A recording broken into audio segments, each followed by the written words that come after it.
There is something I must tell you before I say anything else, and it is this. The person you are about to hear described, the one who feels everything, understands almost everyone, and yet remains, at some fundamental level, completely unreachable, that person is not broken, but they are in danger. Not the danger that announces itself, not the danger that arrives with noise and confrontation, the quiet danger, the kind that accumulates slowly, invisibly, over years, until one day the individual looks inward and discovers something has gone missing, not their sensitivity. That almost never disappears, but something beneath it, something that should have been there from the beginning, a self. If you have spent your life feeling the interior world of others with a clarity that exhausts you, if solitude has always felt more honest than company, if you have loved deeply but rarely felt truly known, then what I am about to say concerns you directly, and I ask that you remain with it, even when it becomes uncomfortable. Especially then, you must first understand something that is rarely spoken aloud in ordinary conversation. Not all sensitivity emerges from the same source. There is a sensitivity that is born from safety, from a childhood in which the emotional environment was stable enough that the developing psyche could afford to open itself gently, slowly, without urgency. This is the sensitivity of someone who learned to feel because feeling was permitted, because it was safe to notice things, because the world, at least in its earliest form, felt welcoming enough to warrant that kind of openness. But there is another sensitivity entirely, one that does not emerge from safety, one that is forged, and I choose that word with precision, forged in the heat of an environment where emotional unpredictability was not the exception but the condition of daily existence. When a child grows within an atmosphere where love is inconsistent, where the emotional state of those around them shifts without warning or explanation, where affection and withdrawal arrive by turns, and the child cannot predict which will come next, the unconscious psyche does something that is, in its own way, extraordinary. It sharpens itself. It develops what I would describe as a perceptual apparatus that operates continuously beneath conscious awareness, a kind of interior instrument calibrated to detect the subtlest changes in the emotional atmosphere around it, tonal shifts in a voice, the particular quality of a silence, the tension that inhabits a room before a single word is spoken. This instrument did not develop because the child was gifted. It developed because the child was afraid. And I want you to hold that distinction very carefully, because everything that follows depends upon it. What the world later calls empathy, what people admire as unusual sensitivity or deep emotional intelligence, is very often nothing more than a survival adaptation wearing the costume of a gift. This does not diminish it, but it transforms what we must understand about it, because a capacity that was developed in service of survival carries within it a fundamental orientation that does not simply dissolve once the original danger has passed. The instrument continues to operate long after the childhood home is gone, long after the relationships that demanded such vigilance no longer exist. The psyche continues to scan, it continues to absorb, it continues to orient itself outward toward the emotional landscape of others, because that is what it was built to do. And this persistence of an early survival pattern into adult life is the root of almost everything I wish to examine with you today. I want to describe what this actually feels like from the inside, not theoretically, but as it is actually experienced by the individual who carries it when such a person enters a social environment, a gathering, a conversation, even a room where only two people are present. Something occurs in them that does not occur in most people. They do not simply register what is being said, they register the emotional texture beneath what is being said. They sense the longing that is hidden inside someone's casual indifference. They detect the fear that is operating beneath another person's confidence. They feel the grief that a third person has been carrying silently for months and has told no one. All of this arrives not as deliberate observations, but as immediate involuntary perception. It is as though the interior emotional states of the people around them transmit at a frequency that only they can receive. And the critical word here is involuntary. They do not choose to absorb this information. They cannot choose not to. The psyche that was trained in childhood to remain continuously alert to the emotional states of others cannot simply switch off that function because the circumstances have changed. What this produces over time is a state of chronic saturation.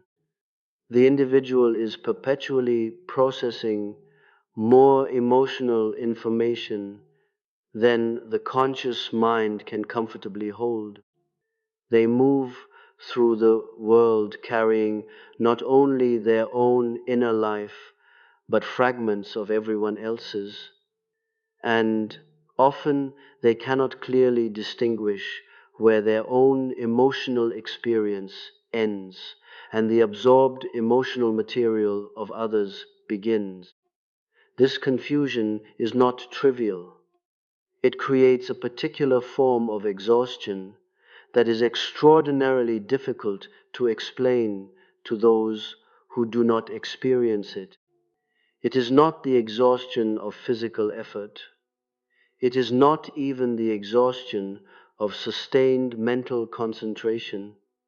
It is something quieter and more pervasive, a depletion that arrives even after rest, a heaviness that has no obvious source, a sense that the inner world is perpetually crowded even in the absence of any external demand. And because this experience is difficult to articulate, because the individual often cannot point to a specific cause for their fatigue, they frequently conclude something damaging about themselves. They conclude that they are weak, that they are overly sensitive in a way that is a flaw rather than a fact, that others somehow manage what they cannot. This conclusion is almost always incorrect, but it lodges itself deeply in the psyche and contributes to a secondary suffering that compounds the original one.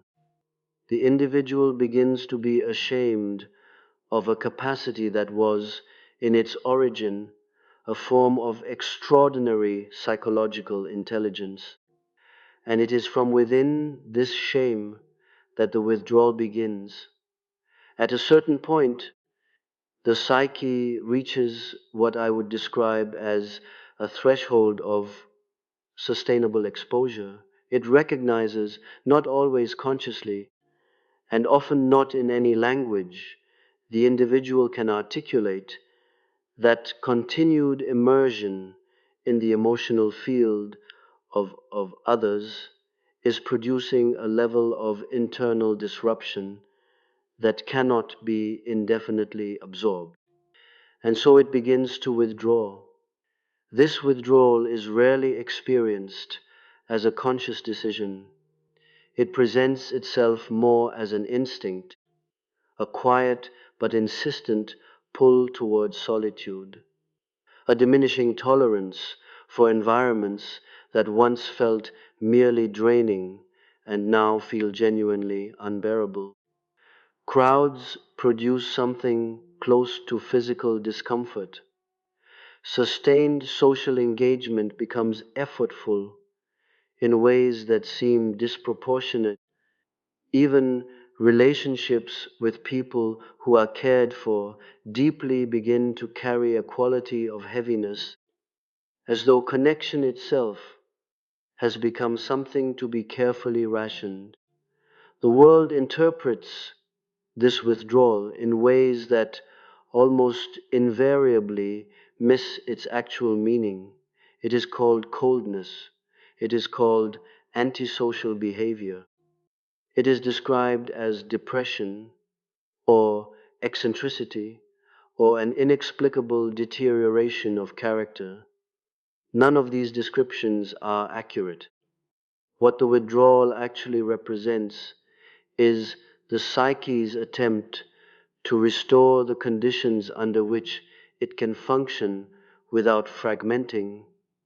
It is, in the most precise sense I know, a self-preserving act. But, and I must be direct with you here, preservation and healing are not the same thing. Solitude, when it is used as a sanctuary for genuine inner work, carries enormous psychological value. I knew this from my own life. There were years during which I required a sustained withdrawal from ordinary social life in order to attend to what was occurring in my own depths. But there is another quality of solitude that I also observed in myself and more frequently in those who came to me for analysis. A solitude that is not sanctuary but avoidance. A solitude that does not examine the wound but simply keeps it at a temperature at which it does not immediately overwhelm. This form of withdrawal does not heal. It preserves the pattern intact. The hyperattunement continues beneath the surface. The survival orientation toward others' emotional states remains active. The shame about one's own sensitivity does not diminish in isolation. It tends, in fact, to deepen. Because in extended solitude without genuine inner engagement, the psyche turns the same perceptual apparatus inward, and it begins to do to itself what it once did to others: scan for danger, anticipate threat, interpret ambiguity as evidence of inadequacy.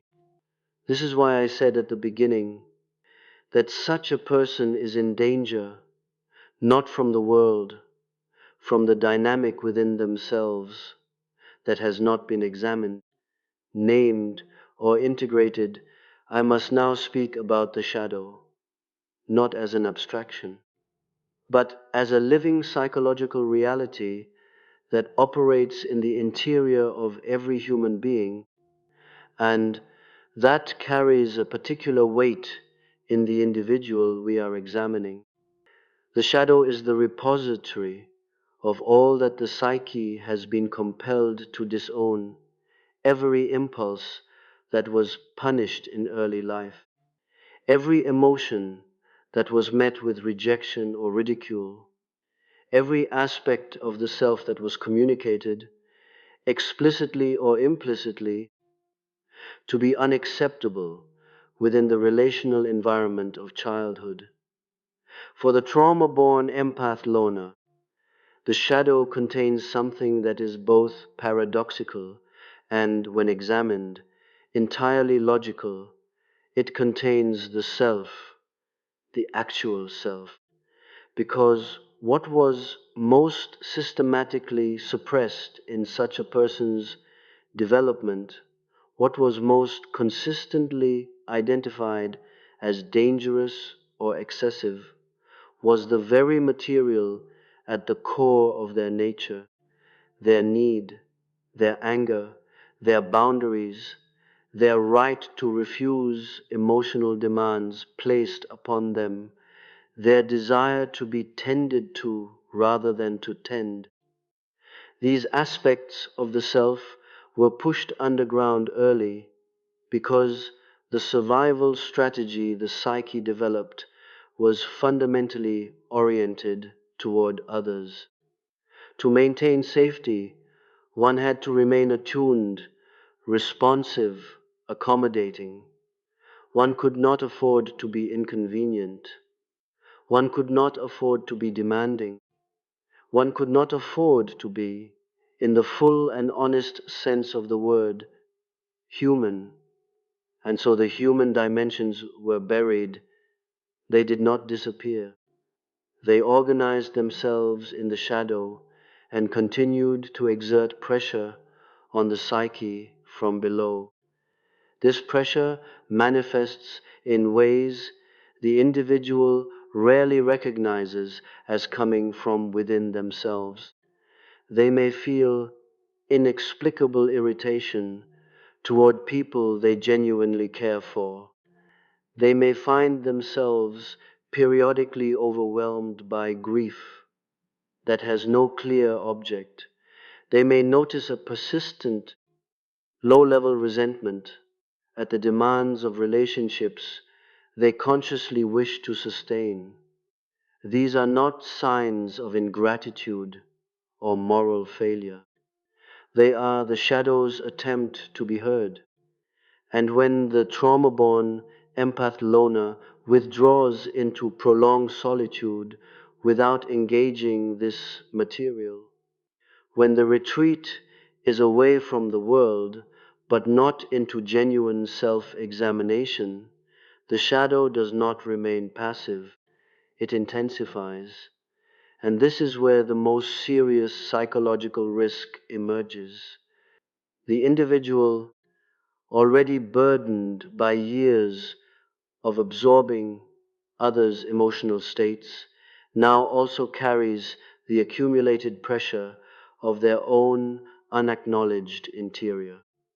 They become, in the deepest sense, strangers to themselves, extraordinarily perceptive about the unconscious life of other people, and strangely blind to the unconscious forces operating within their own psyche.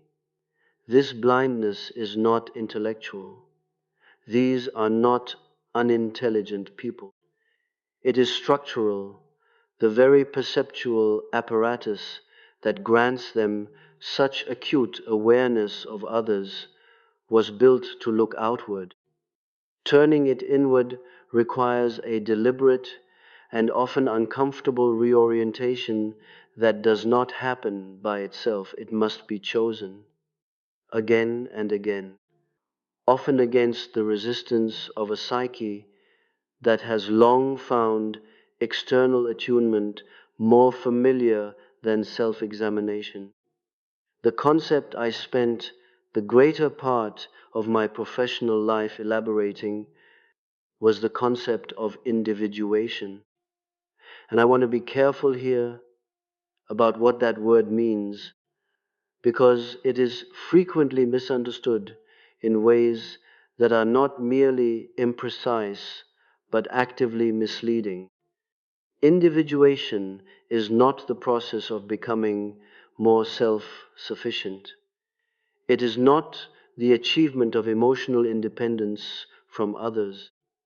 It is not the hardening of the sensitive person into someone less affected by the world. These are common misreadings, and for the trauma-born empath loner, they represent a particular danger, because they can be unconsciously mistaken for progress when they are, in fact, a deepening of the wound. The numbness that follows years of hyper-attunement can feel, from the inside, like strength. It is not strength. It is protective disengagement. True individuation is something more precise and more demanding. It is the process by which a person develops a stable interior center, a psychological axis that remains coherent regardless of the emotional pressures exerted upon it from without. The individual person does not feel less. They do not perceive less. They do not become indifferent to the suffering of others. What changes is the relationship between their perception and their identity. Perception becomes information rather than invasion. Awareness becomes a capacity that is held rather than a condition that holds them. They can feel the grief in a room without becoming that grief. They can understand the fear in another person without carrying it home. They can remain fully present to the emotional reality of someone else without disappearing inside it. But this capacity does not arrive on its own. For the trauma-born empath loner, it must be constructed consciously, deliberately, over time, through a specific series of interior movements that I will now describe as plainly as I am able. The first movement is the most foundational. It is the recognition that perception and responsibility are not the same thing. To sense another person's pain does not mean you caused it. To understand another person's fear does not mean you must resolve it. To feel another person's loneliness does not mean you must fill it. This distinction sounds simple.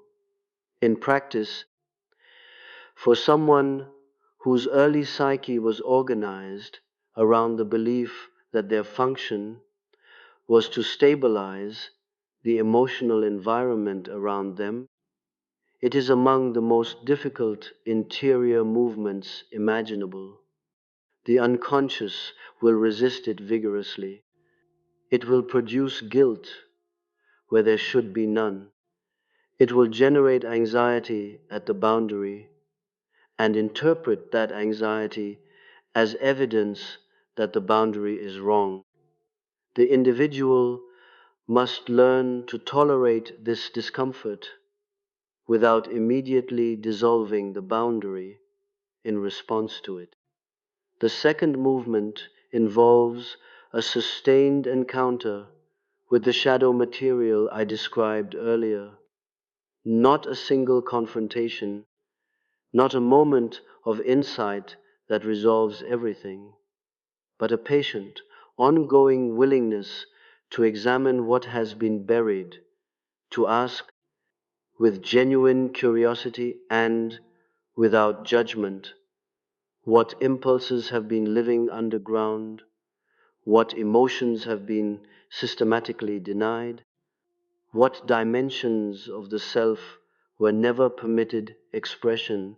The goal of this encounter is not catharsis. The goal is integration. The shadow does not need to be unleashed. It needs to be acknowledged. When the psyche can hold its own shadow material in conscious awareness, when it can say, yes, I am capable of anger, yes, I carry resentment I have never expressed. Yes, I have needs I have been ashamed to acknowledge. Without being destabilized by those recognitions, then the shadow's influence over behavior begins to diminish. Not because the material has disappeared, but because what is held consciously can no longer operate with the full autonomy of what is hidden. The third movement concerns what I would call the reconstruction of identity. For most of their lives, the trauma-born empath loner has known themselves primarily through their relation to others. Their identity has been largely relational, defined by how they respond to, support, absorb, and navigate the emotional worlds of the people around them. When the attunement begins to shift, when the boundaries develop and the shadow is engaged, and the old survival patterns begin to loosen, a profound question arises. Who am I, if not the one who holds everyone else together? This question, when it is genuinely faced rather than avoided, opens the possibility of an answer that could not have been accessed before. An identity rooted not in function, but in essence, not in what you do for others, but in what you are when no one needs anything from you. This is unfamiliar territory for many trauma-born empaths. The inner landscape, when stripped of its orientation toward others, can feel empty at first, even threatening. That emptiness is not a sign of absence. It is the first experience of interior space that has not been colonized by someone else's emotional content. Learning to inhabit that space, to find it not desolate but slowly, richly one's own, is among the most significant developments individuation produces in this particular kind of soul.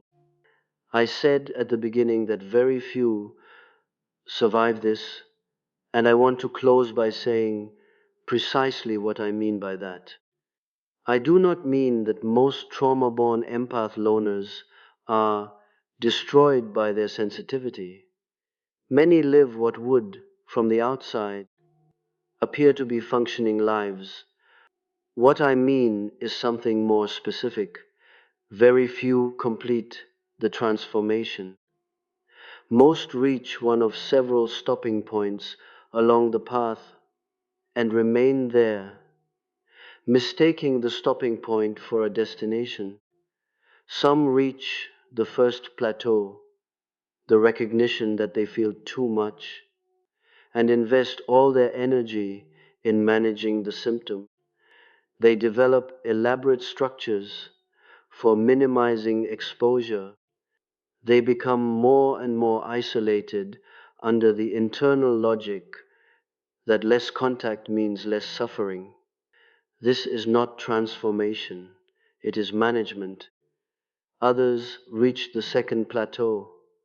They encounter the shadow material and are overwhelmed by it. The anger, the grief, the resentment, the suppressed need.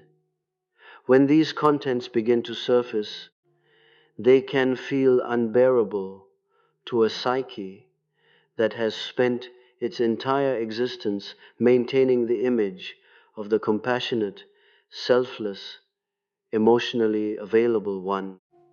And so the individual retreats. They push the shadow back down. They redouble their efforts to be the person they have always been. This too is not transformation.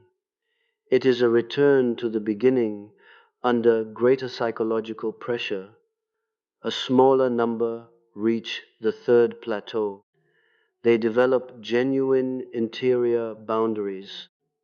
They begin to experience the first real stability that does not depend on controlling the emotional environment around them. But here they encounter a subtler danger.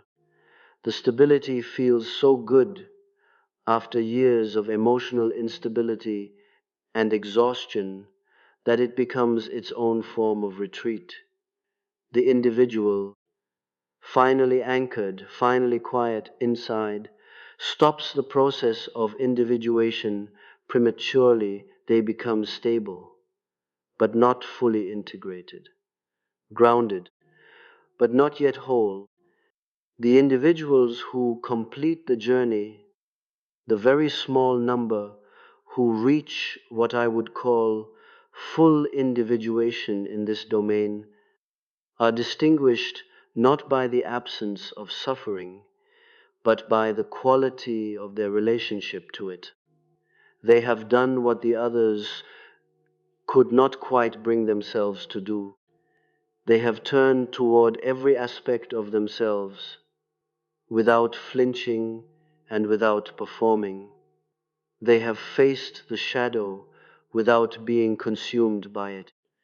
They have relinquished the relational identity without losing themselves in the emptiness that followed. They have developed the capacity to feel deeply, perceive clearly, and remain centered simultaneously. And the result is something that I observed rarely but unmistakably in certain individuals I worked with over the decades, a presence that is at once deeply sensitive and quietly inviolable, a person who can inhabit the full complexity of human experience, its grief, its beauty, its cruelty, its tenderness, without being undone by any of it, not because they feel less, but because they have built an interior architecture strong enough to hold everything they feel without collapsing under the weight of it. This is what completion looks like. Not triumph, not invulnerable, not the end of loneliness or struggle or the complex demands of being human, but an individual who is fully, consciously, honestly themselves, whose sensitivity no longer erodes them but has become, through a long and largely invisible transformation, the very foundation of their integrity. That is what survives. And it is worth every step of the journey it requires to reach it.